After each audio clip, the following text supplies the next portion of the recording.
Hello everybody, it's Nuclear Software here today, and I got a lesson for you guys in programming again. I'm going to restart this series, so anyways, let's get started. First, open up your C# programming IDE, Visual C# 2010, 2008 Express, doesn't really matter, I'm using Visual Studio 2010 Ultimate, but once you create a new console project, there'll be code generated for you. The using system is using the kernel modules and all the functions required for the system to do the C# stuff. Generic collections is list, arrays, and other things. I'm not quite sure what link does. System.text is chars and strings and string formats. Namespace is a program namespace. It contains all our classes. A class contains all methods inside of a class used to do class functions. A method is used to call a function or do something inside of a class that you call from a different class or a different area of the same class. Here we have static void main, which is the entry function for the program. In C#, static void main string array args is basically saying, okay, this string array is the program startup command lines, like console application1.exe.debug, blah blah blah, etc. etc. So let's go ahead and do some basic number ramps. Let's go static int x equals 0, static int y equals 100. An integer is basically an int, or an int is basically an integer. It contains 4 bytes of data, and it's usually a number from 1 to about, I think it's 1 billion. After that, it's long. So we have static int add int a, int b, return x plus y, or sorry, a plus b. So basically what this is doing is we call this function from inside here, and we pass the x and y integer through the a and b, and it returns the value of a plus b through here.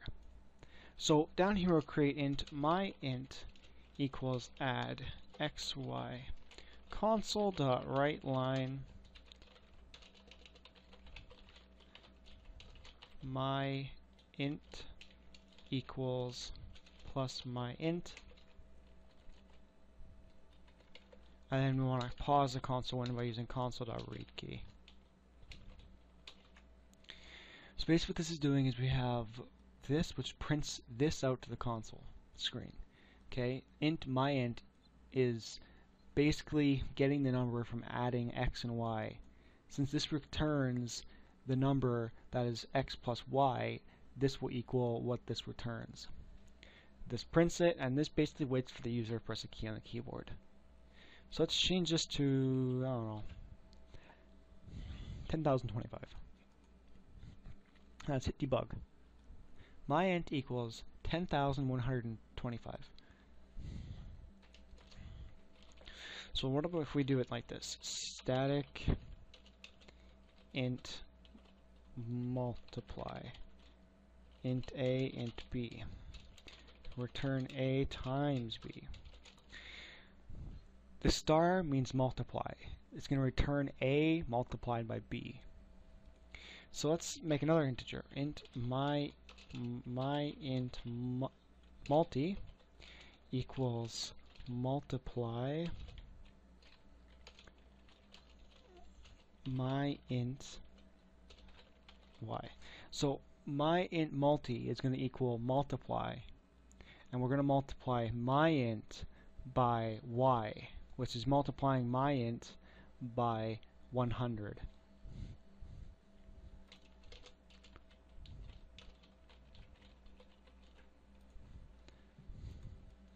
And let's see what the outcome is. That is 1,012,500. Okay, so static int divide int A, int B.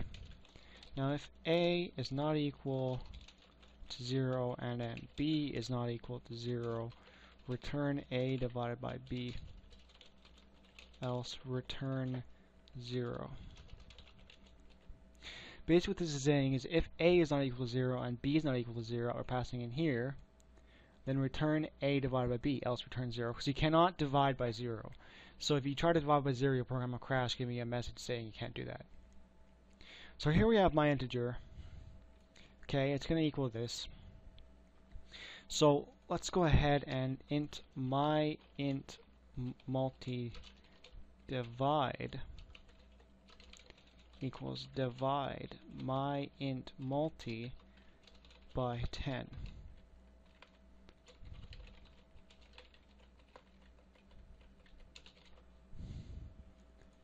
I think I spelled divide wrong, but anyways, it's fine. So we have that, and we're going to take my int, and we're going to add x and y. Take my int multi, we're going to multiply my int by y. Then we have my int multi divide equals divide my int multi divided by 10. And it's going to print it out to the console. So that's what comes out of the console screen. 10,000 sorry, 101,250.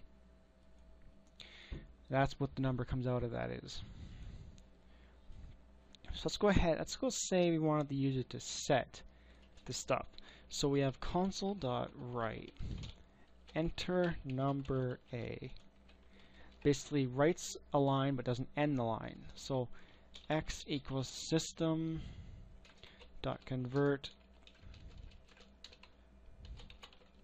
to int 32. So then we have add, multiply, divide. So what we want to do is we want console.readLine. Console.write, enter number B.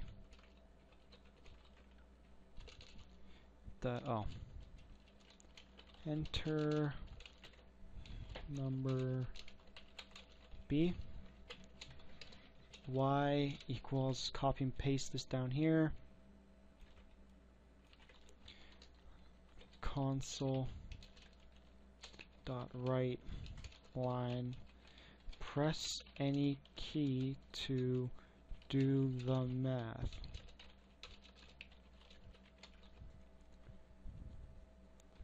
I don't understand. What the hell is... Oh. It's a method group. Okay.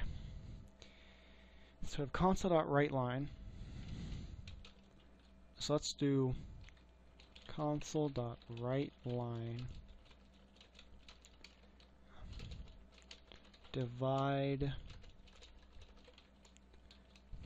add x, y, and then we want to have multiply x and y. So basically what this is doing is we have write line, and it's the first value in the write line is going to be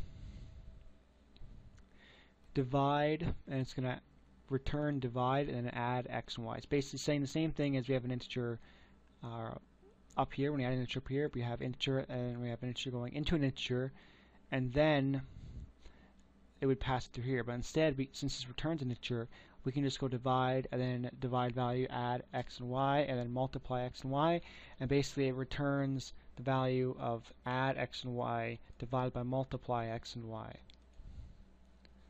So then now I've got console.read key to end the program. Now let's see if it works. And it does. Enter number 1. So let's just go with, I don't know, 100,000. 0. It returns 0. So let's do it this way. Add,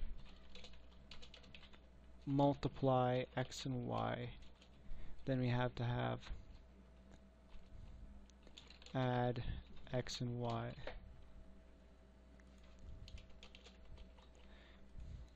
Let's see what the outcome of this is. So we have number A, and the total number is 252778525.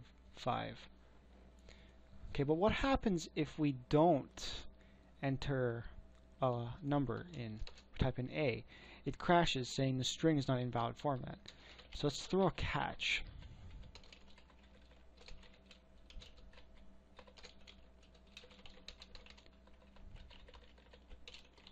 So basically what this is saying is, okay, I'm going to try this, and if I fail at this, I'm going to spit this out at you. So we have console.foregroundColor equals color.red. Basically what this does is this tells the program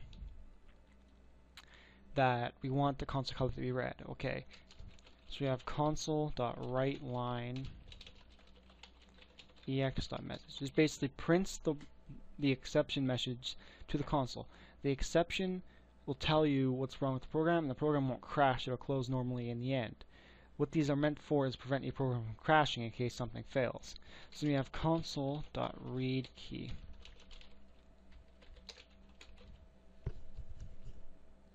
Let's do debug.